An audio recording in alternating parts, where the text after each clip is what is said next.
Uma outra classe de amplificadores que são mais adequados para frequências mais altas são os chamados amplificadores sintonizados. Então, o amplificador sintonizado, eles são uma combinação de um amplificador A e a topologia mais ou menos do laço de realimentação. Você tem três caixinhas, a caixinha X1, a caixinha X2 e a caixinha X3, que devido ao fato de ser X, você já deve estar percebendo que se trata de uma reatância, de um negócio complexo. E o que acontece aqui? Esses circuitos X1, X2 e X3, eles são, na verdade esse cara está ligado aqui, eles são circuitos RC, combinação de RL, etc, etc. Então, o primeiro oscilador, primeira classe de você fazer o primeiro jeito de você fazer um oscilador sintonizado é o chamado Colpitts. Colpitts, usando aqui um FET, um JFET, seria um negócio assim. Eu tenho a tensão de alimentação, o choke de RF, que é um indutor de valor alto, aí de mili-N, como nós falamos, ele não deixa subir o RF, a frequência senoidal, e não bloqueia o DC. E aí aqui, eu tenho o que? Um resistor RG de polarização de gate. Então esse é o circuito Colpitts. Você pode montar com bipolar, você pode montar com FET, com MOSFET. Então você percebe que esses três elementos aqui, é o C1, C2, isso aqui está até errado, né? C1, C2 e L. Então quando é Colpitts, você tem a primeira letra e você lembra que são dois capacitores e um indutor. Qual que é a frequência que esse negócio oscila? A fórmula é sempre a mesma, 2π sobre raiz de LC equivalente. Onde o C equivalente aí, você está vendo que são dois capacitores em série, é o produto pela soma dos dois capacitores aí. E o que faz, e a gente pode ver aqui, o que faz esse capacitorzinho CO aqui, Esse capacitor CO ele não faz parte da rede de realimentação. Ele apenas está, de uma certa forma, bloqueando o DC aqui, porque como eu tenho esse L, se não tiver esse capacitor, eu vou estar colocando a mesma tensão VD no gate do meu JFET.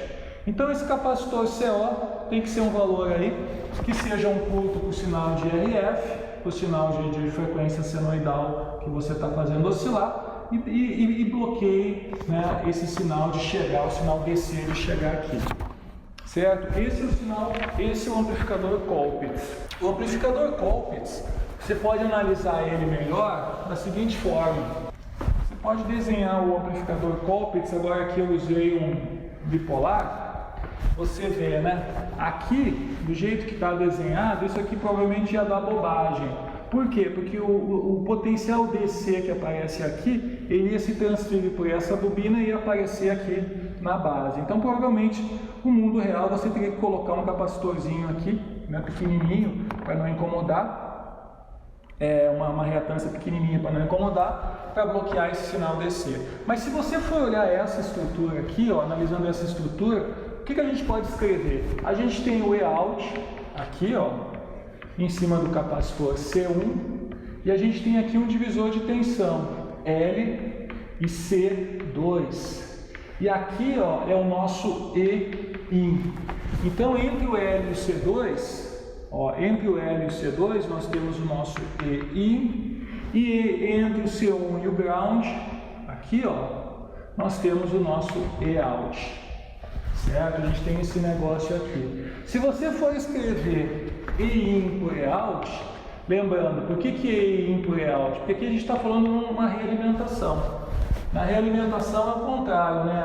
O output é a entrada e o input é a saída.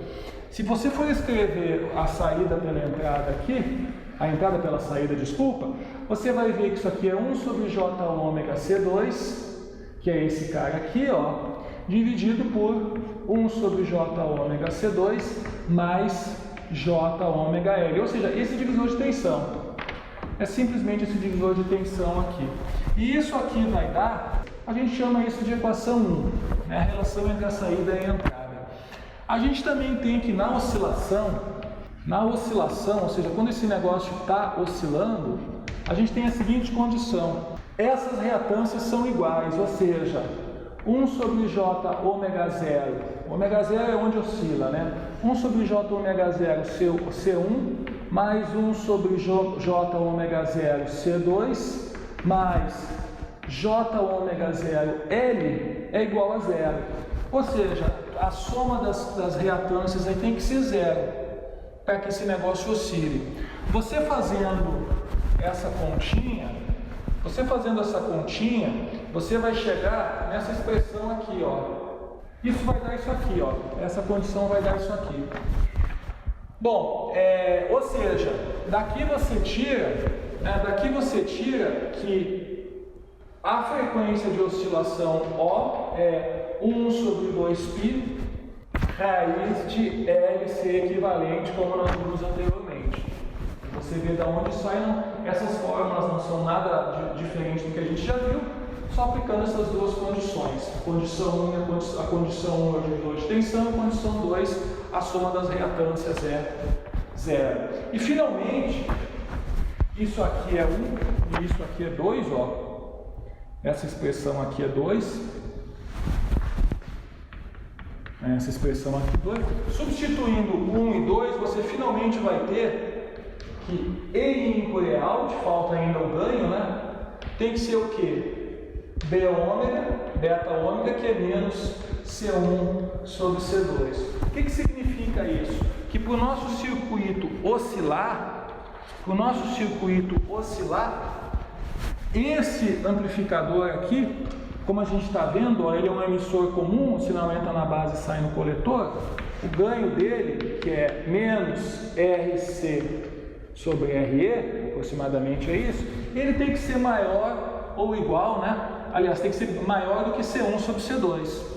Então isso aqui tem que ser, ou seja, RC sobre RE tem que ser maior ou igual C1 sobre C2. Então na prática você vai fazer aí 5, 6, 10 vezes maior do que C1 sobre C2, vai montar e vai ver se vai oscilar.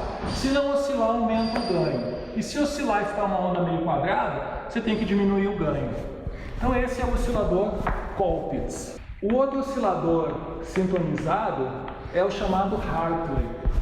O Hartley, diferentemente do Colpitts, ele tem a seguinte topologia. Vamos desenhar aqui com FET. Então esse aqui é o Hartley. Então olha, agora eu tenho 2 indutores e um capacitor. A frequência de oscilação desse negócio é a mesma coisa, 1 sobre 2π, L equivalente vezes o C. Bom, aí você vai pensar, o L equivalente nesse caso, trata-se do série desses 2 indutores. E aí que vem o problema. Na realidade, esse circuito não é tão popular quanto o Colpitts por causa disso, ó. Toda vez que você tem indutores, você também tem um acoplamento M, ou seja, sempre vai ter uma forma ou outra dos indutores acabarem conversando entre eles via campo magnético. O que você pode fazer na placa é colocar os indutores em 90 graus para diminuir um pouco esse M ficar mais próximo de 0. Lembrando que você não consegue blindar, né, o campo magnético, você não consegue colocar uma caixinha metálica, isso não funciona. O campo magnético não é blindado desse jeito. Então, você tem que levar em consideração no circuitinho que você montou, qual que é o acoplamento entre esses 2 indutores. Dessa forma, o meu L equivalente aqui, ele vai ser, de fato, a associação série L1 mais L2, mas você vai ter que levar em consideração o acoplamento mútuo dos 2 indutores. É óbvio que esse negócio é difícil medir.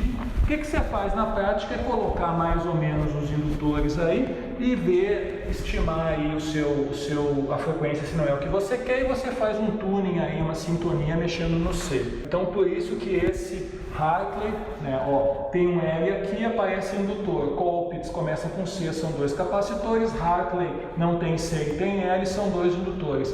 Por isso que esse Hartley não é tão popular quanto o outro Colpitts. Um oscilador muito popular aí em circuitos integrados e o pessoal usa bastante esse chamado Ring Oscillator, oscilador em anel. Esse oscilador, como você está vendo no desenho, é um oscilador simples, ele tem 3 MOSFETs e você já deve imaginar que esses 3 MOSFETs têm um capacitor aí. O que acontece aqui se você for desenhar? Eu tenho 1, 2, 3 e, como uma cobra mordendo o rabo, a saída do último está ligada na entrada do primeiro. Então aqui, ó, que configuração que está ligado cada um desses MOSFETs? Esse entra no gate e sai no dreno como um source. Como um source, cada um deles tem 180 graus. Então, ó, ele inverte, desinverte e inverte de novo. Ou seja, eu preciso, para que o sinal caia em fase na entrada, que essa rede também dê 180 graus, certo?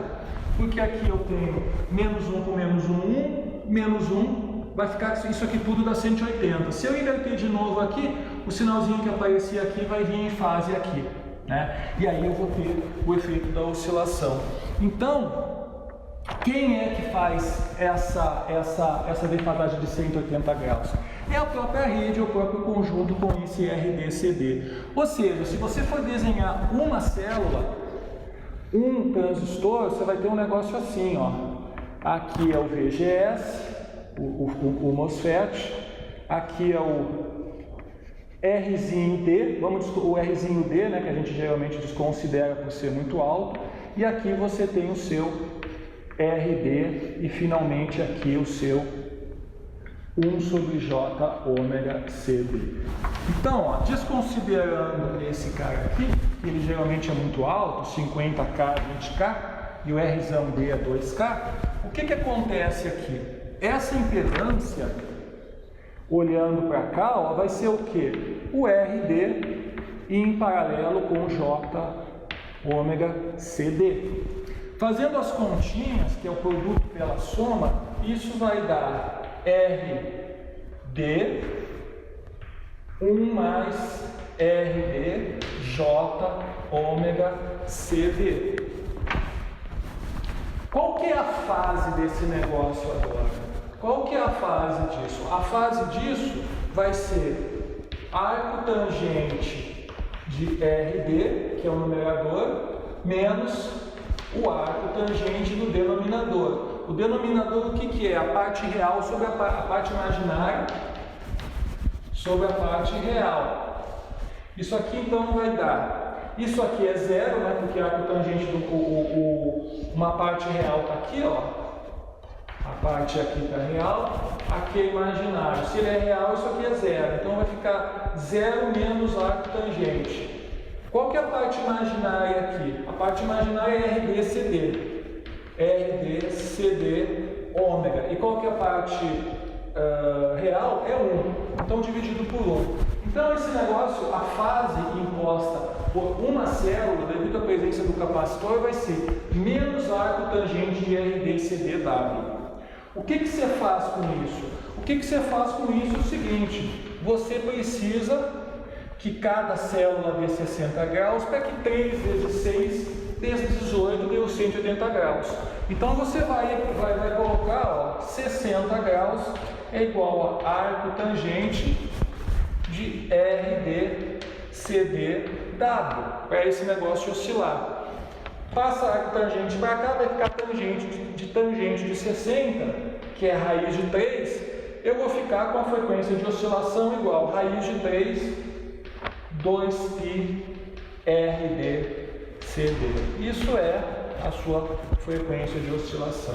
De novo, essa é uma estimativa inicial, certo? Você vai pegar isso aí, você vai colocar no montar, vai fazer uma simulação e aí você vai fazer um ajuste fino. Mas a forma como você resolve é isso.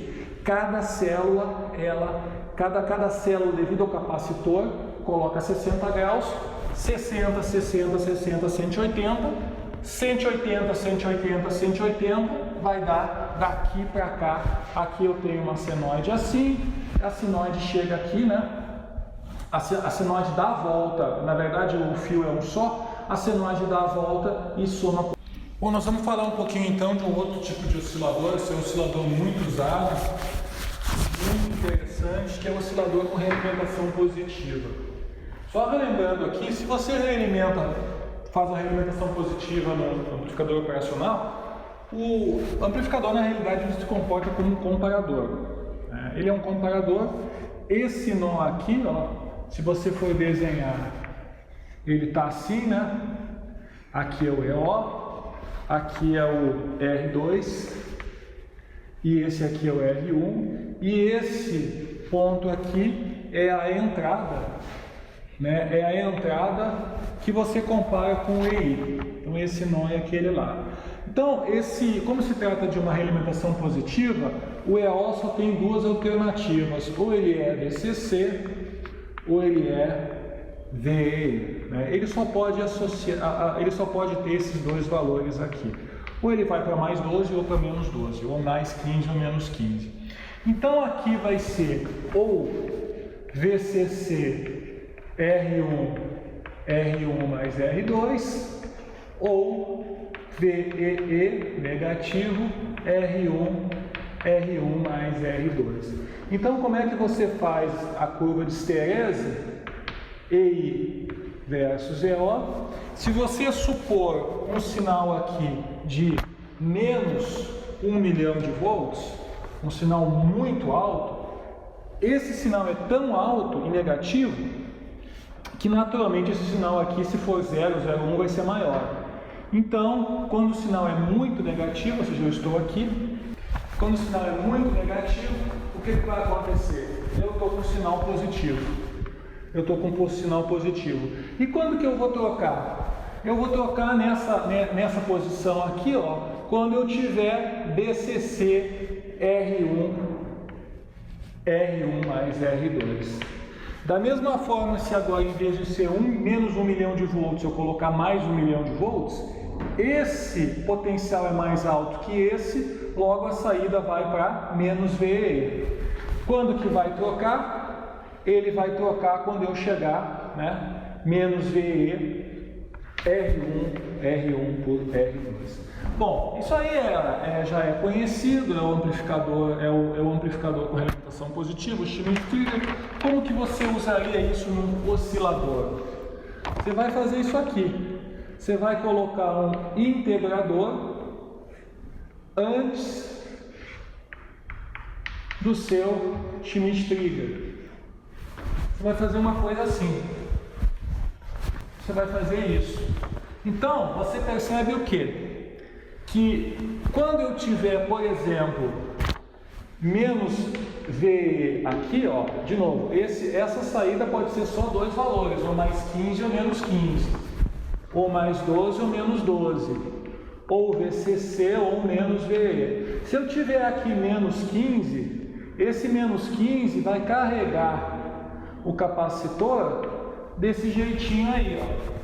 Até ele acontecer o quê? Até ele chavear, chegar na posição de chaveamento aqui e chavear para mais VCC. Agora, quando tiver aqui mais VCC, o capacitor vai carregar no sentido contrário. Ou seja, você vai acontecer isso. A saída vai estar VCC menos VE. E o capacitor, ele vai ficar oscilando entre os dois limites, as duas janelas do Schmitt-Trigger. Ele vai fazer isso, ó. Sai daqui para cá, sai daqui para cá e faz isso. Certo? Então você percebe mais uma vez que quem manda na frequência é o circuito, né? Quem tem mais força na frequência é esse circuito aqui. Mas esses caras também mexem na frequência porque eles mexem no VH e no VL. Então, se você for escrever o período dessa onda, resolvendo esse problema, é 2RC logaritmo natural 2R1 R2 mais 1, certo? O que é o T? T é isso aqui, ó. esse período aqui da onda. Esse aí é o oscilador baseado no amplificador com realimentação positiva. E ele tem muito a ver, por incrível que possa parecer, ele tem muito a ver com aquele oscilador que nós vimos no início, o inversor. Na realidade, o inversor, quando você tem um inversor com Schmitt-Trigger, cujo símbolo é um negócio assim, ó, ele tem um Z aqui, ó, que simboliza esse Z? Essa janelinha aqui. O Schmitt-Trigger faz exatamente o que faz esse circuito. Ele é um inversor com Schmitt-Trigger. E por que esse circuito aqui também é um inversor? Ó, quando o sinal é positivo, quando o sinal é negativo, a saída é positiva. Quando o sinal é positivo, a saída é negativa. Certo? Então é bem parecido o conceito com aquele lá, com o nosso oscilador baseado naquele inversor digital. Um outro circuito bem simples, que o pessoal usa há bastante tempo, é um circuito que se usa para fazer oscilações aí na faixa de áudio, para mexer com LED, porque ele é muito simples, muito fácil de fazer. Embora você possa até sofisticar ele, mas em princípio ele é coisas bem simples, é o chamado oscilador astável. Essa estrutura aqui ela tem um pouco a ver com o flip-flop, que vocês veem em eletrônica digital. Então, como é que funciona esse circuito aqui? Esse circuito aqui, né, vamos supor, esse transistor, quando um está em corte, o outro está saturado, certo? Não existe condição em qual os dois estão. Essa situação aqui é como você colocar, é uma situação que em controle, é como você colocar uma bolinha em cima de uma superfície com um negócio assim, ó. A bolinha você pode até segurar ela aqui, mas se você soltar a bolinha, qualquer instabilidade vai fazer ela ir ou para um lado ou para o outro. Então esse circuito com esses dois transistores, qualquer ruidinho que aparecer na entrada dele, um vai saturar e o outro vai cortar. Não tem como os dois ficarem na mesma posição na região ativa. Então vamos supor inicialmente que o nosso Q1 está off e que o nosso Q2 está on. Como eu falei, né, não tem como ser de outro jeito, sempre um está on e o outro está off. O que é on? Saturado. O que é off? Cortado. Bom, se o Q1 está off, esse VC1 aqui, ele quanto é que é? Ele é VCC. Por quê? Porque o transistor está assim, né? Coletor e emissor está aberto. Então essa tensão aqui é o próprio VCC que você tem aqui em cima. E se aqui está on, ou seja, se ele está saturado, esse VC2 é aproximadamente zero. VCE é baixinho, você considera zero. Agora vamos ver o que acontece aqui, ó. Aqui eu tenho VCC, sei lá, 12 volts, e aqui eu também tenho VCC. Então esse capacitor naturalmente não vai se carregar. Esse capacitor eu tenho 12 aqui, vamos supor que a gente alimentou com 12.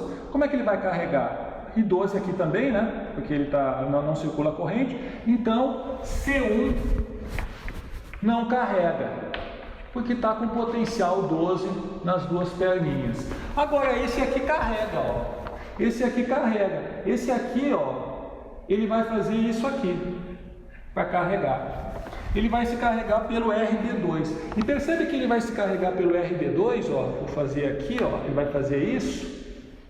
E você percebe que o jeitinho que vai ficar aqui, ó, eu vou ficar com mais aqui ou menos aqui. Então, lentamente esse capacitor vai se carregando, vai se carregando, vai se carregando. Só que essa pontinha aqui, ó, onde está o mais, está ligado na base desse transistor que está off. Então, ó, eu vou desenhar aqui, ó, eu estou com um negócio assim. Eu estou com um capacitor aqui, esse transistor Q2 é como se fosse um curto, e essa coisinha aqui está nesse transistor que está desligado. Então a corrente vai fazer isso, vai aumentar, até chegar ao ponto que esse transistor vai chegar o quê? Tipo em 0,7, e daí ele vai ligar esse aqui. Naturalmente, quando ele ligar esse desliga.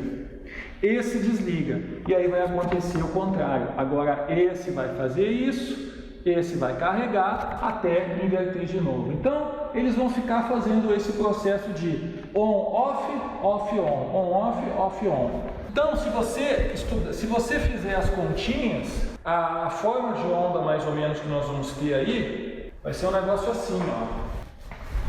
Então, ó, ele vai partir daqui quando esse aqui está off, ele está com VCC, e esse nível aqui é aproximadamente zero, né? Mas sendo bem fresco, ser um pouco mais preciso, é o VCE de saturação do transistor. 0,7, 1 volt, 1 volt e meio, dependendo do caso. E como é que você vai calcular?